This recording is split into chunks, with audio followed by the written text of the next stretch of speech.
dia walang wana dato na buskan walang wana be'i.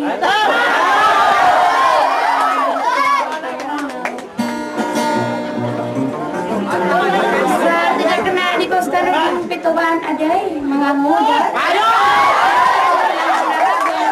Para manis penulung baka kasiuran ka.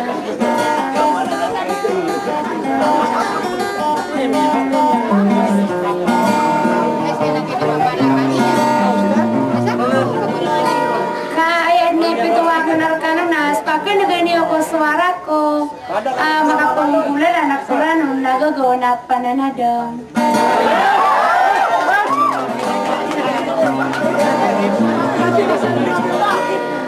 Pagkabalasiyan ko na so di kang di ginawain na so kay isa-isa upang sa sisay na darana.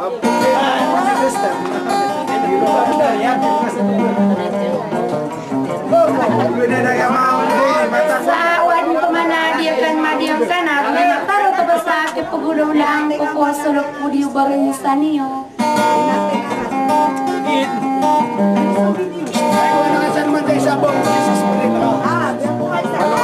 Na bagan niya ora ka na ma panagunapian niya ora ka na kami ingat kumambuha ka segar na bidawang ko ka serakan.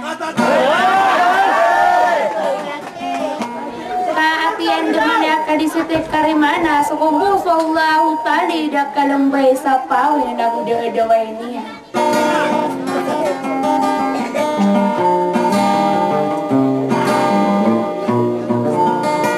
Salikon mabuha ka nagiwa makapanggulala na sa suara niya na kuranon nagagawa na pananadong.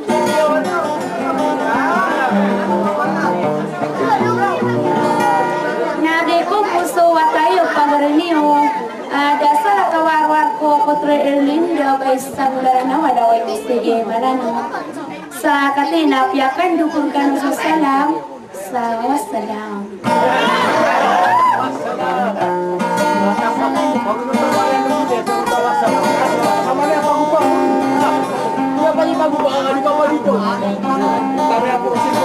Lalo sa ano na dinam siya mo ko dia ngama na ada apa merasa na.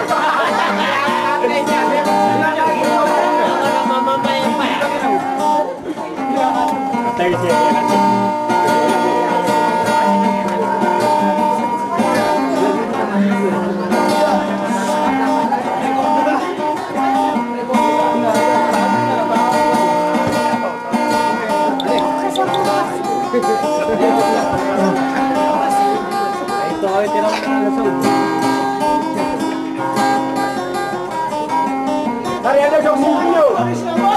Ini rompak ada rompak.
Aku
masa sampurna namu kau betokan ya ya ada sopan di pagi sate ada mai naya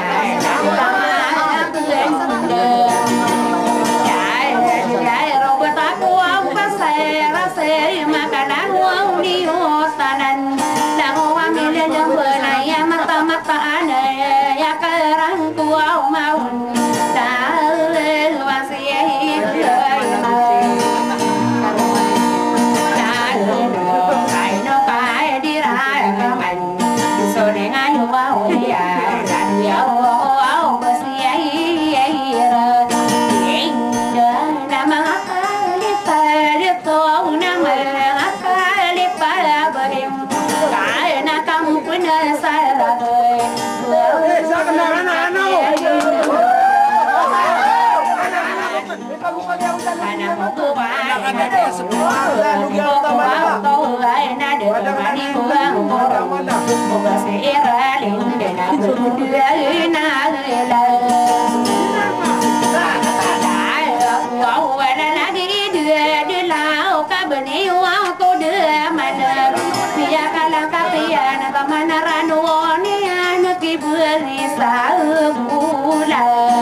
Istagularana obadipaya sada saya kaila suauda aerano niaian sataka dan dono awtian orang agak ni asa segede buan sa niaian dau gai depan namaku mau de lo apa manusala kawe pakurang payano we genia tapi kiera kaina ayama kan dikata tobodo kena kala akaira dikania higiena ay ka maya me ka kuane na somaki ay tao luka aku pergi sendiri terkabul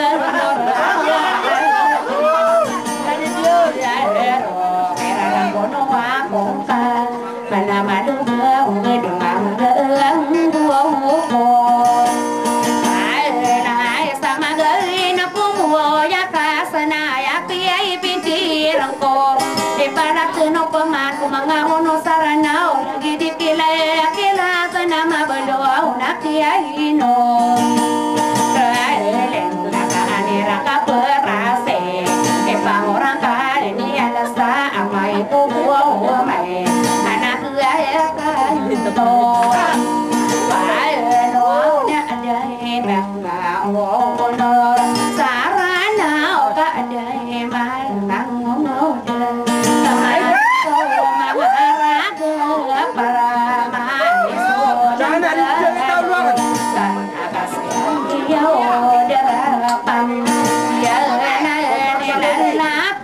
Sado